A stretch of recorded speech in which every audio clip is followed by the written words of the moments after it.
CMA inter students.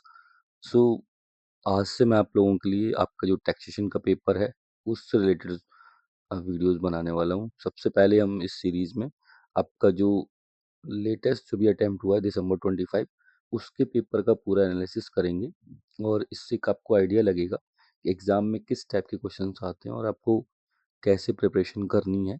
और इसके बाद मैं और भी जो अटेम्प्ट्स हैं उन सबके डालने वाला हूँ। जो आपके लास्ट 4 टू 5 अटेम्प्ट्स हुए हैं उन सबके क्वेश्चंस आपको करवाने वाला हूँ यहाँ पे। तो सबसे पहले हम एमसीक्यू पार्ट देखते हैं जो हमारा पार्ट ए में होता है। 15 नंबर का मैंडेटरी एमसीक्यू पार्ट होता है, वो हम सबसे पहले देख रहे हैं। इसमें क्या है मैं आपको बताऊं, आपका जो पेपर है वो डीटी और आईडीटी दो में है। 50-50 मार्क्स का, 15-15 मार्क्स के आपके एमसीक्यूज हैं। तो जो एमसीक्यू पार्ट है वो बहुत इंपॉर्टेंट हो जाता है आपका। इसमें अगर आप 20 to 25 मार्क्स लेके आते हैं तो आपके लिए बहुत ईजी रहे, वो ईजी हो जाएगा एग्जामिशन लाना। और बहुत ही बेसिक से एमसीक्यूज रहते हैं। एमसीक्यू के लिए मैं आपको एक ट्रिक बता दूं कि आप सारे टॉपिक्स पढ़ें, एक बार तो रीडिंग सारे टॉपिक्स कर ही लें, किसी भी टॉपिक को अनटच ना छोड़ें, क्योंकि एमसीक्यू आपका बिल्कुल बेसिक सा हो सकता है। आपने सिर्फ एक रीडिंग की होगी, उससे भी आपको 2 मार्क्स मिल सकते हैं। ये चीज़ आप अभी एमसीक्यूज में देखेंगे। तो हम आ जाते हैं अपना, ये आपका दिसंबर 25 का पेपर है जो मैंने आपके इंस्टीट्यूट की वेबसाइट से डाउनलोड किया है। अगर आपको ये चाहिए पेपर, और मैंने इसके साथ साथ ना ये एमसीक्यूज के कुछ लाइक रीजनिंग बेस्ड मैंने आंसर्स बनाए हैं, तो ये भी हैं। तो मैं ये दोनों पीडीएफ प्लस जो बाकी सब्जेक्टिव का जो सजेस्टेड आंसर्स है वो भी मैं आपको एक टेलीग्राम चैनल मैंने बना दिया है, उसमें शेयर कर दूंगा, तो आप लोग वहाँ से ले लेना। सो सबसे पहले हम स्टार्ट करते हैं। हमारा पहला क्वेश्चन क्या है, चूज द करेक्ट, कोई सही अल्टरनेटिव चूज करना है। पहला क्वेश्चन है, out of the following which one is not a capital receive under income tax act 1961। तो हम देखेंगे बोनस शेयर। बोनस शेयर क्या होता है आपको पता होना चाहिए कि जब हमारे पास किसी कंपनी के शेयर है और कंपनी बोनस शेयर इशू करती है, लाइक हमारे पास 2 शेयर थे, अब 2:1 देती है कि 2 के बदले 1 देती है, मेरे पास 3 हो जाएंगे और मुझे उसके लिए कुछ भी पे नहीं करना पड़ता है, लाइक आपको कोई कॉस्ट पे नहीं करनी पड़ती है। तो इससे क्या होगा, मेरा कैपिटल और बढ़ जाएगा। तो ये हमारा कैपिटल नेचर का ट्रांजेक्शन हुआ। सेल ऑफ नो हाउ, ये भी आपके पास कोई टेक्नोलॉजी है या आपके पास पेटेंट है या कॉपीराइट है, तो वो भी आपका, आप देखेंगे कैपिटल रिलेटेड, कैपिटल नेचर की ट्रांजेक्शन है। इसके बाद हमारा थर्ड ऑप्शन है डिविडेंड ऑन इन्वेस्टमेंट। ये आप देख रहे हैं ये प्योर रिवेन्यू नेचर की ट्रांजेक्शन है, तो ये हमारा कैपिटल में नहीं आएगा। एक बार हम फोर्थ ऑप्शन और पढ़ लेते हैं। वैसे हमारा यही सी आंसर, जो यही हमारा सही है, जो सी आंसर है यही हमारा सही है। डी, डी में compensation receive from vacating business place, ये हमारा बिजनेस कैपिटल से रिलेटेड ट्रांजेक्शन है, तो ये भी नहीं होगा। तो हमारा सी आंसर हो जाएगा, फर्स्ट का हमारा सी हो जाएगा। उसके बाद हमारा जो सेकंड है क्वेश्चन, ये बहुत ही इजी सा है बट थोड़ा सा ट्विस्ट था इसमें। With reference to income tax act 1961, assessment year refers to, assessment year refers to. तो इसको मैं थोड़ा सा आप लोगों को बताना चाहूँगा। क्या होता है, हमारा इनकम टैक्स में दो चलते हैं, असेसमेंट ईयर और प्रीवियस ईयर। असेसमेंट ईयर और प्रीवियस ईयर। प्रीवियस ईयर में हम क्या करते हैं, इनकम अर्नड, जिस ईयर में हम इनकम अर्न करते हैं उसको हम प्रीवियस ईयर बोलते हैं। और जिस ईयर में असेस्ड होती है या हम कह सकते हैं टैक्स पे करते हैं, उसको हम असेसमेंट ईयर कहते हैं। और ये असेसमेंट ईयर जो होता है वो हमेशा प्रीवियस ईयर से 1 ईयर आइड होता है, ठीक है। जैसे लाइक 23-24 का असेसमेंट ईयर क्या होगा, 24-25 ये होगा आपका। तो 24-25 होगा। अब हम देख लेते हैं कि क्या क्या हमारे ऑप्शंस हैं। देखिए आप, the year in which income tax is earn, no, ये तो हमारा प्रीवियस ईयर होता है, तो ये नहीं होगा हमारा, ये नहीं होगा। एनी प्री 12 मंथ, ये बिल्कुल नहीं। क्या है, हमारा फाइनेंशियल ईयर कब से स्टार्ट होता है, अप्रैल से स्टार्ट होता है और मार्च में एंड होता है। यही ईयर फॉलो होते हैं इनकम टैक्स में भी और हमारे अकाउंट्स में भी, है ना। The year immediately following the year in which income is earned, क्या बोल रहा है, जिस ईयर में आपने इनकम अर्न की है उसका फॉलोइंग ईयर्स आपका होगा, बिल्कुल यही है, मैंने अभी आपको बताया था। तो आपका सी आंसर जो होगा वो सही होगा। Assessment year is equal to previous year होता है। पता है आपको वो कोशिश क्या क्या होता है, वो भी आप साथ-साथ में एग्ज़ाम के लिए तैयार करके रखिए। जैसे हमारा शिपिंग बिज़नेस का एक केस होता है जहाँ पे एनआर को अपनी इनकम इंडिया छोड़ने से पहले आपको असेस करवा के टैक्स पे करके जाना होता है। तो उस केस में आपका assessment year equal to previous year, तो वहाँ पे असेसमेंट ईयर और प्रीवियस ईयर सेम हो जाते हैं। सेकंड आपका अगर कोई स्पेसिफिक पर्पस के लिए आपने ईओपी, बीओआई या आर्टिफिशियल जुडिकल पर्सन बनाया है, उस केस में अगर वो स्पेसिफिक पर्पस आपका खत्म हो गया है, तो आप उसकी इनकम को असेस करें और टैक्स पे करें, तो वो आपका वहाँ पे भी आपका assessment year previous year same हो जाता है। एक third person living outside India permanently, उस केस में भी कि भाई अब वो इंडिया आएगा ही नहीं वापस, अगर उसने कोई इनकम अर्न की है तो वो टैक्स पे करके जाए उसी ईयर में, सेम ईयर में। और एक और केस है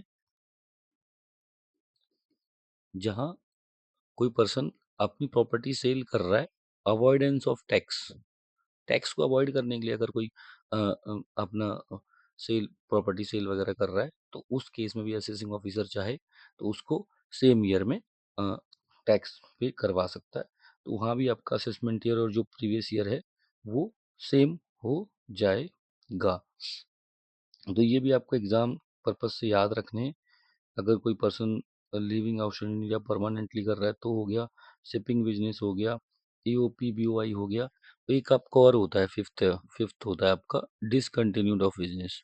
अगर कोई अपना बिजनेस डिसकंटिन्यू करना है, नहीं करना चाह रहा है, उस केस में भी वो चाहे मतलब ईयर के बीच में वो डिसकंटिन्यू कर रहा है, तो उस केस में भी उसका असेसमेंट और प्रीवियस ईयर सेम हो सकता है। तो ये भी एग्जाम पॉइंट ऑफ व्यू से इंपॉर्टेंट है, तो आप ये याद रख सकते हैं 5 केसेस कि असेसमेंट ईयर और प्रीवियस ईयर क्या होता है, उसके साथ में ये असेसमेंट और प्रीवियस ईयर सेम कब होते हैं। देख रहे हैं आप कितना बेसिक से और इजी से हैं, तो आप जरा सा बेसिक्स अपने स्ट्रॉन्ग करिए। अब हम आ जाते हैं थर्ड, ये हमारा सैलरी से रिलेटेड है। जो हमारा थर्ड है वो सैलरी सैलरी का है क्वेश्चन।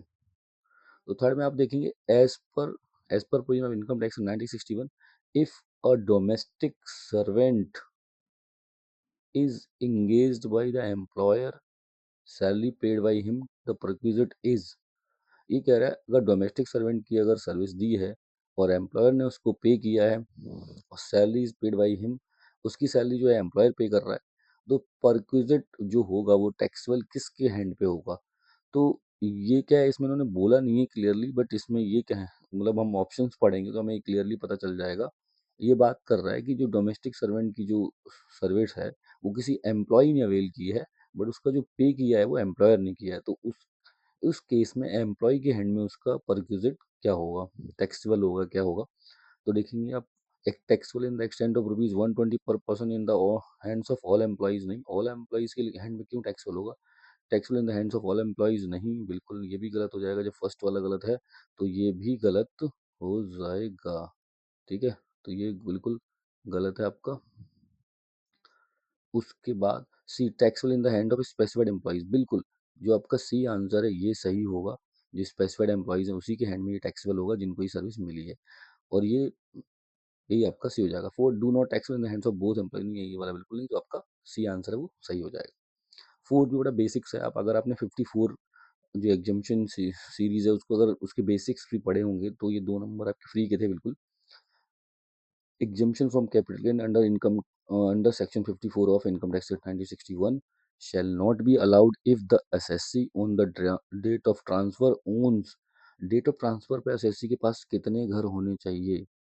तो वन वन रेजिडेंशियल हाउस के लिए मिलता है, one residential house which is let out self, उससे कोई मतलब नहीं कि वो आपका लेट आउट था, सेल्फ एक्वाइर्ड था और रेजिडेंशियल हाउस था, more than one residential house. तो आपका ये वाला जो सही हो जाएगा, ये आपका एक से ज़्यादा घर नहीं होने चाहिए थे आपके पास, एक से ज़्यादा घर आपके पास नहीं होने चाहिए थे। तो आपका जो डी आंसर है फोर्थ का वो सही हो जाएगा, तो फोर्थ का आपका डी आंसर सही हो जाएगा। उसके बाद हम आते हैं हमारे फिफ्थ पे। फिफ्थ देखेंगे, फिफ्थ भी बड़ा इजी सा है। ये बात कर रहा है सेक्शन 36 की डिडक्शन जो होती है, ये आपका पीजीबीपी का चैप्टर आपको पता होना चाहिए, जो आपका पीजीबीपी का है उससे रिलेटेड है। तो ये आपका ये जो 36 है ये किसको मिलता है?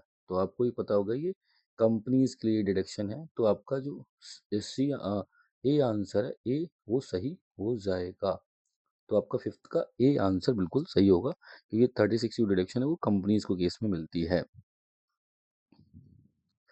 उसके बाद हमारा सिक्स का आप देखेंगे deduction under old regime under section 80 बिल्कुल न्यू रिजीम में तो हमें डिडक्शन मिलती नहीं है, आप लोगों को पता होना चाहिए। तो income tax act 1961 in respect of donation to certain funds is available to.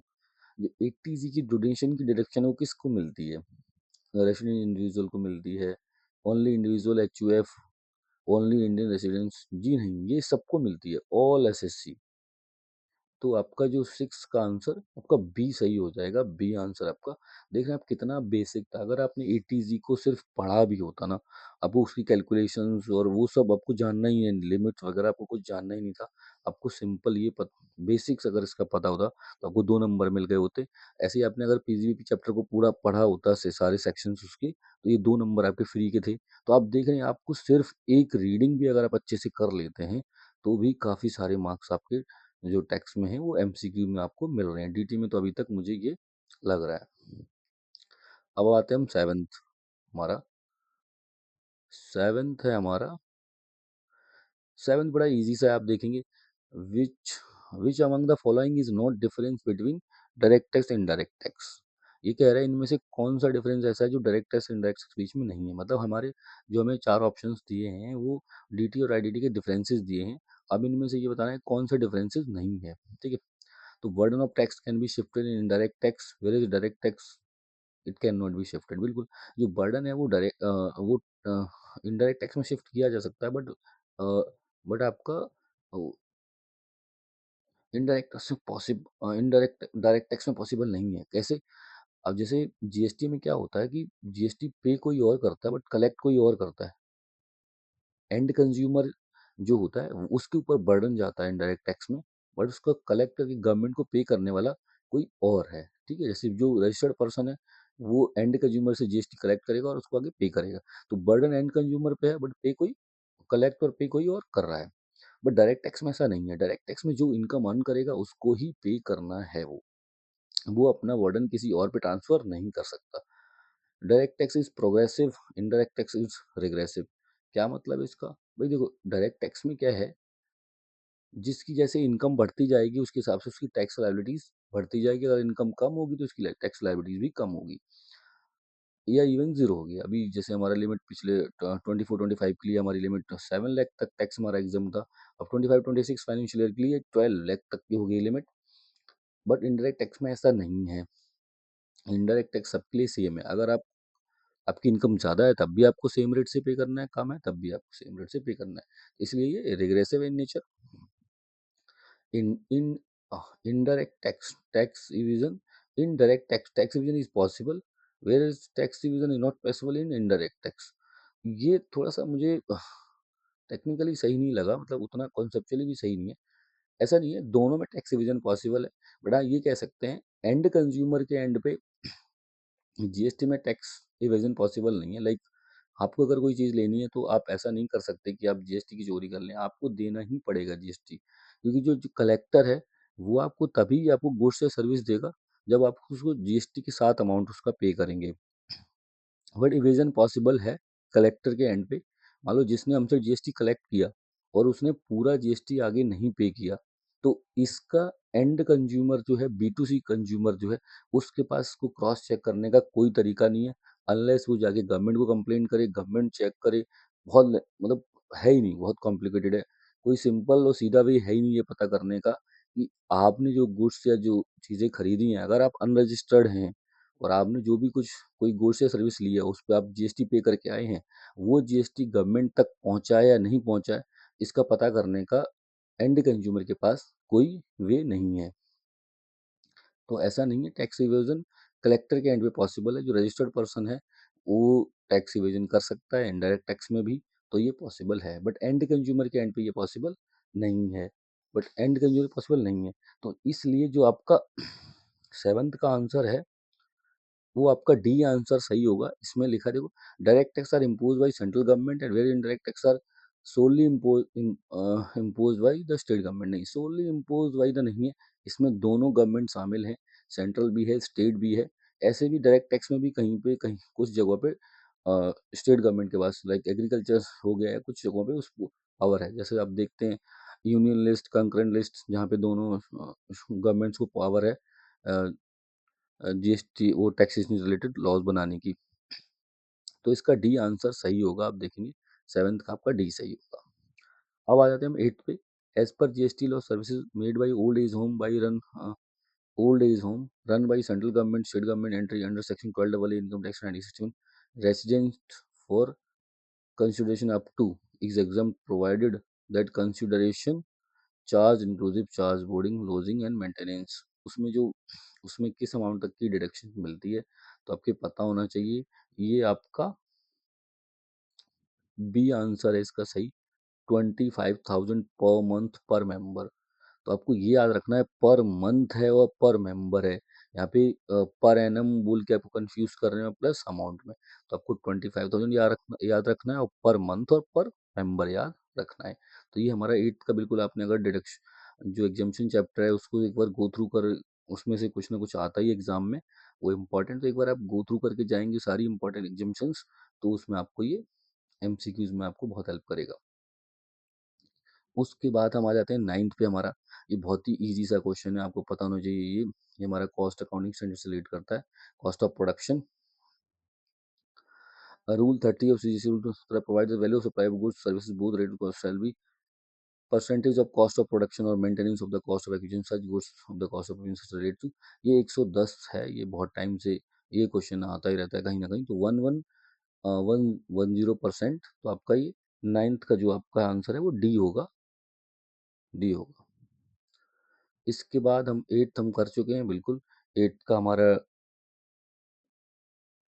8th का हमारा बी था आंसर, 9th का हमारा डी है आंसर। अब हम चलते हैं 10th पे।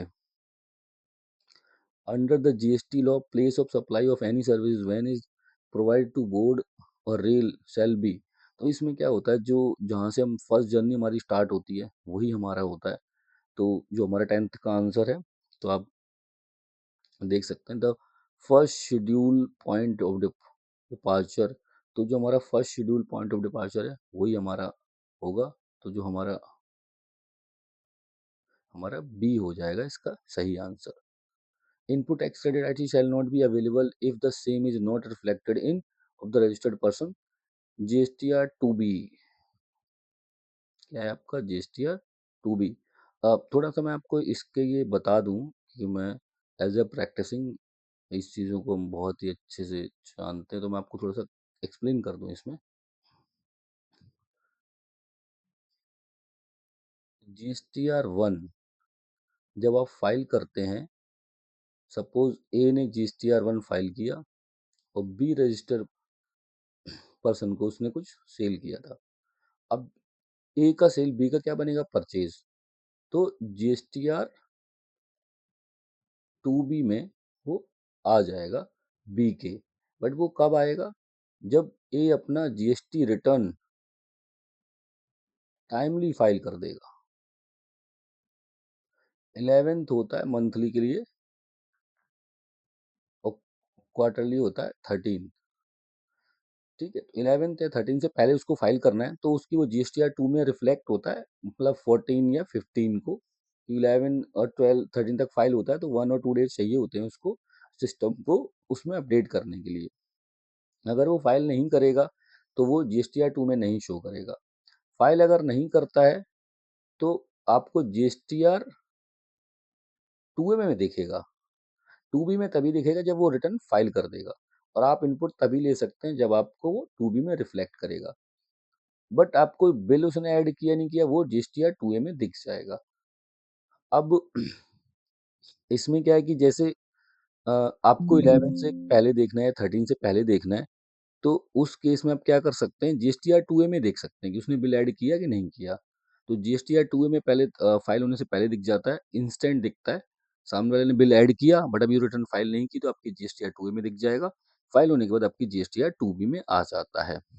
तो जीएसटीआर 1 सबसे पहले हम फाइल करते हैं, फिर उसके बाद हम अपनी जीएसटीआर 2B चेक करते हैं इनपुट के लिए। उसके बाद हम 3B फाइल करते हैं 20th और 24th मंथली के लिए 20 होती है, 24 क्वार्टरली के लिए होती है। तो 3B में हम क्या करते हैं, हमारा जो जीएसटीआर 1 जो हमने फाइल किया होता है, जीएसटीआर 1 जो हमने फाइल किया होता है, वही समरी उठ के 3B में आ जाती है और वो टैक्स लायबिलिटी में शो करती है। और नीचे हमारा 2B से उठ के इनपुट आ जाता है। तो इन दोनों का जो डिफरेंस होता है वो हमें कैश में पे करना रहता है 3B के अंदर। तो ये हमारा पूरा एक ओवरव्यू है जीएसटी रिटर्न से रिलेटेड। तो इसमें आपका 2B जो आंसर था आपका, वो 2B सही होगा। 11th का आंसर आपका जीएसटी है 2B सही होगा। ठीक है, where is the application of grant registration. ये आपको पूछ रहे हैं कि आप रजिस्ट्रेशन जब फाइल करते हो, जीएसटी रजिस्ट्रेशन लेते हैं हम, तो आपको जो रजिस्ट्रेशन सर्टिफिकेट है वो आपको किस में मिलता है 12th का। तो ये आपका होता है, ये तो आपको याद रखने वाली चीज है। आपका सी आंसर होगा। आपका जो जीएसटी रजिस्ट्रेशन 06 है उसमें मिलता है आपको जो जीएसटी सर्टिफिकेट है वो। अब आ जाते हैं हम आपके जो क्वेश्चन नंबर आपका 13 है उस पे। इसमें आप देखेंगे 13 है, a person opting to pay tax under composition scheme under GST law we need to file CMP 08 and CMP 04। तो इसमें जो CMP 08 है ये आपका टैक्स कम चालान है, ये आपको क्वार्टरली पेमेंट करना होता है टैक्स का, वो है। एंड जो CMP 04 है ये आपका ऑप्ट आउट के लिए है। आप कंपोजिशन स्कीम से अगर बाहर जाना चाहते हैं तो उसके लिए है। तो आप देखेंगे कि CMP 08 तो क्वार्टरली होगा आपका, क्वार्टरली क्वार्टरली। तो ये CMP 04 एनुअली भी हो सकता है, मंथली भी हो सकता, मतलब जब आपको बाहर जाना तब।